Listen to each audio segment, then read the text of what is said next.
Fala, gente, meu nome é Bruno Calmeto, eu morei por mais de 11 anos nos Estados Unidos e estou aqui para ajudar você a se tornar fluente em inglês, tá? Conforme prometido, hoje nós vamos falar das pronúncias das letras D e T em inglês e quais as similaridades e diferenças que nós temos comparados ao português, tá? A primeira coisa que a gente tem que parar para analisar é o posicionamento de língua. Na maioria dos casos em inglês, o posicionamento de língua de T e D vai ser feito com a ponta da língua no céu da boca. Ó, esse é o posicionamento, ponta da língua no céu da boca. Então, ó, tá aqui o céu da boca, ponta da língua. Na maioria dos casos, por que eu disse na maioria dos casos? Porque a gente vai ter uma exceção a essa regra aí, tá bom? Uma outra coisa que a gente tem que analisar é que o som do D é voiced e o som do T é voiceless.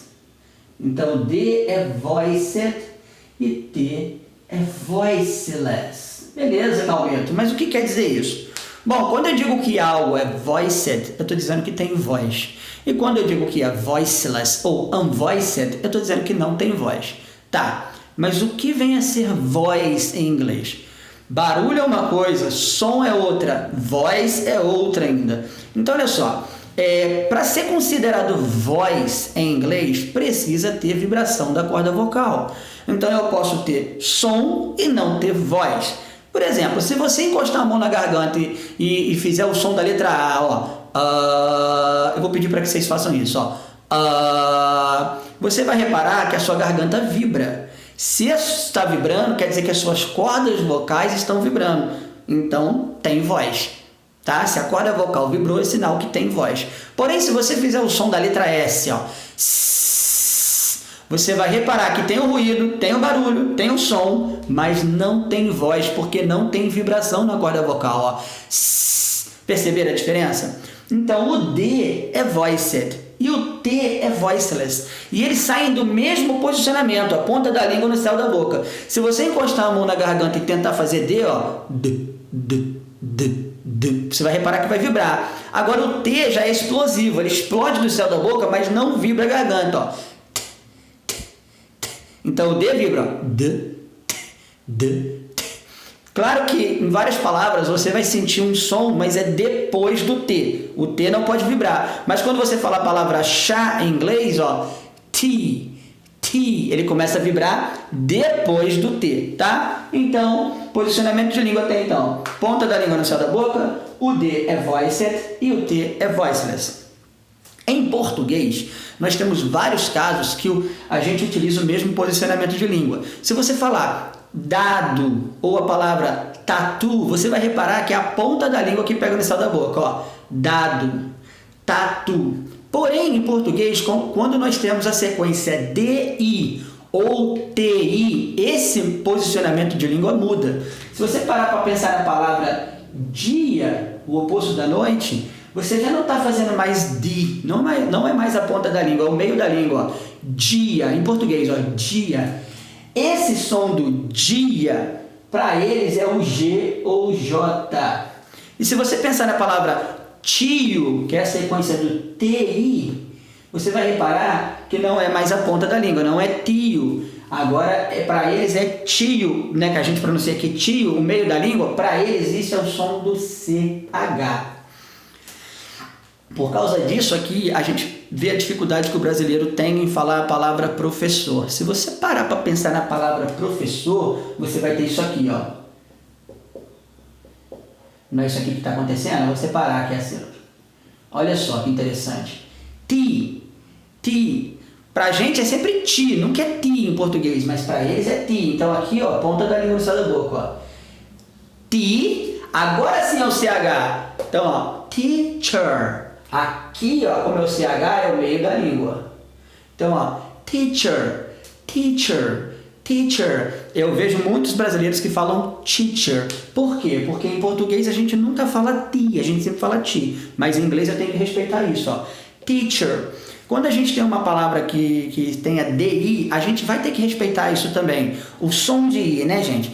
Então, por exemplo, se eu for falar disease, ó, disease não é disease, é disease. Se eu for falar, por exemplo, o nome da ex-presidente, se eu estiver conversando em português é Dilma, mas se eu estiver conversando em inglês eu tenho que falar Dilma. Se o seu sobrenome for Dias, por exemplo, meu nome não é Bruno Calmeto, vamos botar que é Bruno Dias. E no Brasil, começando com o brasileiro, qual é o seu nome? Bruno Dias. Em inglês, what's your name? Oh, my name is Bruno Dias. Dias. Porque se eu falar Dias para eles vão escrever de outra forma. Eles vão escrever com G ou J, tá? No caso, geralmente G, nesse caso aí. Tá bom? Então, essa é a primeira diferença que a gente tem. Então, em inglês vai ser da, de, di, dó. Tô deixando o U de fora aqui, tá? E tá, te, ti, tó. Por que eu deixei o U de fora? Porque nós temos casos em inglês que nós temos o som de the, né? Quando for de U, por exemplo, pato, duck. E nós vamos ter também o som de tub, por exemplo, TU. Mas a gente vai ter um caso específico que o DU e TU vai mudar, vai ter um posicionamento de língua diferente. Eu vou falar deles daqui a pouquinho, tá? Então, sempre que você tiver T ou D em inglês, até o O, você vai manter o posicionamento de língua de ponta da língua no céu da boca, tá? Outra regrinha que a gente tem para T, principalmente para o T. Quando o T é a última letra da palavra, a gente vai segurar esse T no céu da boca, a gente não solta. Por exemplo, se eu quero falar isso aqui, ó, eu não posso falar not, não é not, eu não solto, eu travo, é o T preso, ó, not.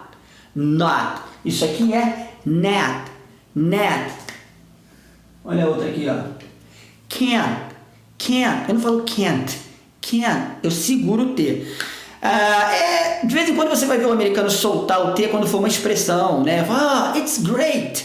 Aí ele solta, ele deixa o T desgrudado da boca. Mas geralmente a gente utiliza esse T preso. Not, can't, net. Em várias palavras isso vai acontecer, tá bom? Esse é um outro detalhe que a gente tem que se atentar. Agora olha só, gente. O que acontece quando a gente tem T ou D entre vogais? Geralmente, quando a gente tem T ou D entre vogais, é o que nós chamamos até de flap T, esse T ou D vai passar a ter um som de R. Por exemplo, você faz isso, palavra bonita. Você faz isso. A maioria das pessoas já falam beautiful. No inglês americano, que é o mais rápido, mais acelerado, eles falam beautiful. Já no inglês britânico, eles vão falar beautiful. Mas eu sempre aconselho os meus alunos a aprender a forma mais rápida, porque depois, se você for escutar outra forma, é mais fácil de compreender. Então, olha aqui, ó, beautiful. Não é um T, porém ele está entre vogais. Som de R nele, o nosso R, ó, beautiful. Se você parar para pensar, quando a gente provoca esse som de R, esse R, é a língua batendo rapidamente no céu da boca e soltando. E o posicionamento de T ou D é a língua no céu da boca, não é? Então, ó, beautiful. Então, quando ele está entre vogais, isso acontece. Vou ter exceções a esse caso aqui também.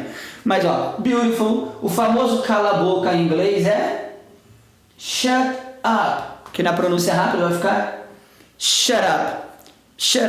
Se você quiser falar, por exemplo, que você não é médico, ó, I'm not a doctor, correto? Soltou o T. I'm not a doctor. Se eu for falar isso aqui rápido, vai virar I'm not a doctor. Ó, I'm not a doctor. E eu tenho que fazer essa aplicação em todos os casos que eu encontro isso, a não ser as exceções que eu vou falar agora. Mas se eu falo beautiful, eu tenho que falar I'm not a doctor. Eu não posso falar I'm not a doctor. Eu tenho que acelerar essa fala também, ok? Exceções agora a esse T entre vogais, onde ele não vai ter o som do nosso R.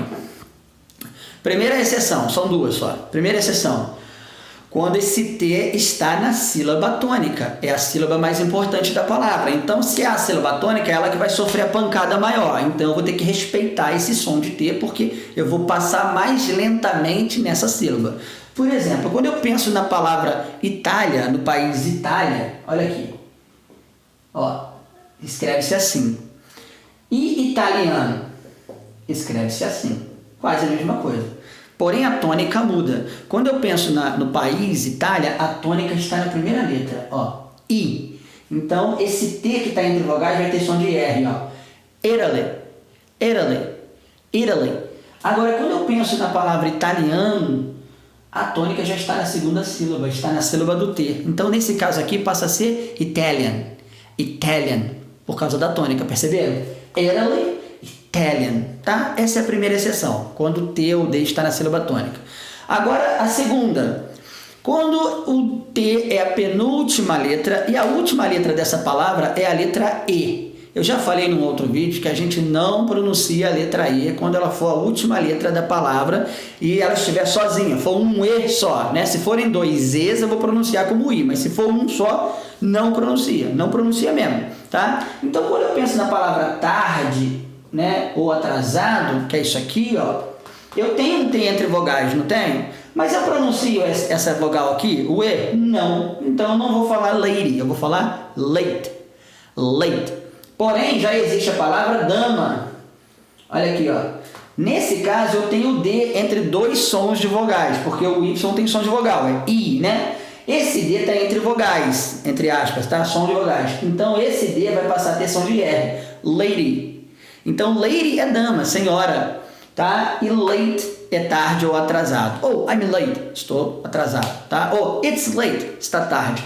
Perceberam a diferença aqui?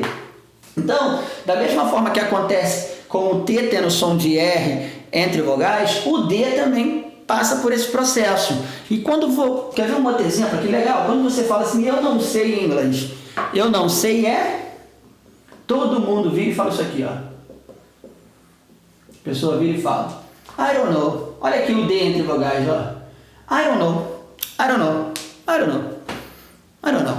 Não sei. Olha o som de R. I don't know. Porém, se eu mudo esse verbo, as pessoas já tendem a voltar com o som do D. Por exemplo, eu não trabalho. Aí a pessoa vai lá e fala assim, I don't work. Não, continua com I. Por quê? Porque esse verbo não está interferindo nessa sequência de letras aqui. Então, se você fala I don't know, você vai falar I don't work. E se eu for falar eu não estudo, olha só, eu passo a ter mais de um caso. Ó, agora eu tenho esse D entre som de vogais e esse D aqui entre som de vogais, porque o Y tem som de vogal. E a tônica está no st. A tônica está aqui, ó. Então, o que vai acontecer aqui? I don't study. I don't study. Olha só. I don't study. I don't study. Entenderam a diferença? Então, eu posso ter esse T ou D entre vogais com som de R, desde que não estejam na sílaba tônica e desde que não sejam a penúltima letra, sendo que a última seja a letra E. Beleza? Agora, olha só, eu não falei do TU e nem do DU. Por quê, gente? Porque aqui agora vai haver uma diferença. Quando eu tenho esse U com som de you mesmo, you, eu vou pronunciar diferente. Se eu tiver o TU ou DU com som normal do A, por exemplo, até mesmo aqui no estudar, ó, study, study. Ou se eu tiver aqui, por exemplo, duck, pato, duck, eu pronuncio normal, duck. Mas quando eu tenho esse U com som de you, eu vou pronunciar de forma diferente. D mais U, que é esse som do U, vai virar o som do J, como na palavra, por exemplo, Jack, ó, Jack. E T mais U, muitas vezes esse U vai virar o som do CH para eles. Igual na palavra tchau, né? Aquele som do CH depois do T, tchau. Vamos pegar alguns exemplos aqui. Quando você fala a palavra educação, né? Olha aqui, ó. Esse som aqui é de U, tá? Graduação. Som de U. Agora, olha só. Gradual também. Agora, desculpa. Quando eu falo educação, tem muita gente que fala education. Até passa, mas o correto é education. Graduation, dá para enganar, mas o correto, graduation. Ó, som de J, graduation. Agora, quando eu chego aqui, ó, não dá para falar gradual. Nessa aqui não dá para enganar. Aqui tem que ser mesmo gradual. Então, se você pronuncia da forma errada, ainda nessas duas passas, mas nessa última de baixo não passa. Então, o correto aqui, com esse D-U, esse som de U, é o som do J. Então, ó, education, graduation, gradual. E a mesma coisa vai acontecer aqui também com TU, quando o U for esse som do U, tá? Não pode ser o som do A. Por exemplo, tub. Aí não vai ter esse som do CH. Mas se eu penso que é esse som do U depois do T, eu faço isso, olha. No caso aqui, ó, eu não vou falar how about you. Eu vou falar, ó, how about you. E se eu usar o what na frente, melhor ainda, que eu já tenho duas sequências desses macetes de pronúncia. Olha o que vai acontecer aqui agora. T entre vogais, ó. E esse T seguido do U vai ter o som do CH. Olha a diferença. What about you? What about you? E você vê muita gente falando até assim, ó. What about ya? How about ya? Puxado para o A. Você vê isso também de vez em quando no DU, quando você quer perguntar alguma coisa no passado, né? Eu quero saber se você fez alguma coisa, por exemplo. Olha aqui, ó. Que interessante. Did you? Porque D-U, som do J. Did you? Ou did ya? Did you? Did ya? Isso acontece muito quando você vai fazer as perguntas no Simple Past. Isso aqui vai acontecer direto. Did you go to the mall? Did you wash the clothes? Entendeu? Did you? Did you? Não pode ser did you, nem did you. Did you? Tá bom? E de vez em quando também, em relação ao T, quando você tá... o que você fez eu já fiz também. Então, olha só. What you... what you... Não vai ser what you. Perceberam essa diferença? Então, em alguns casos, quando a gente tem DU, vai ter som de J, e quando a gente tem TU, vai ter som de CH. Depende se esse U vai ter o som de U mesmo, tá bom? Então, olha só, gente, resumindo, ponta da língua no céu da boca, o D é voiced, D. O T é voiceless. Em alguns casos, DU e TU vão ter movimentos de posicionamento de língua diferente, vai estar ao meio da língua, ju, chu, tá? E quando for no final da palavra, a gente não pronuncia esse T, a gente segura ele lá em cima, na verdade a gente só não solta, né? Not, not, can't, aren't. Ó, eu chego e seguro, aren't. E quando a gente tem o T ou D entre vogais, na maioria das vezes, ele vai ter som de R. Beautiful, I'm not a doctor, I don't know, tá? A não ser que esteja na sílaba tônica ou que seja a penúltima letra, quando a última letra é a letra E, porque não se pronuncia o E.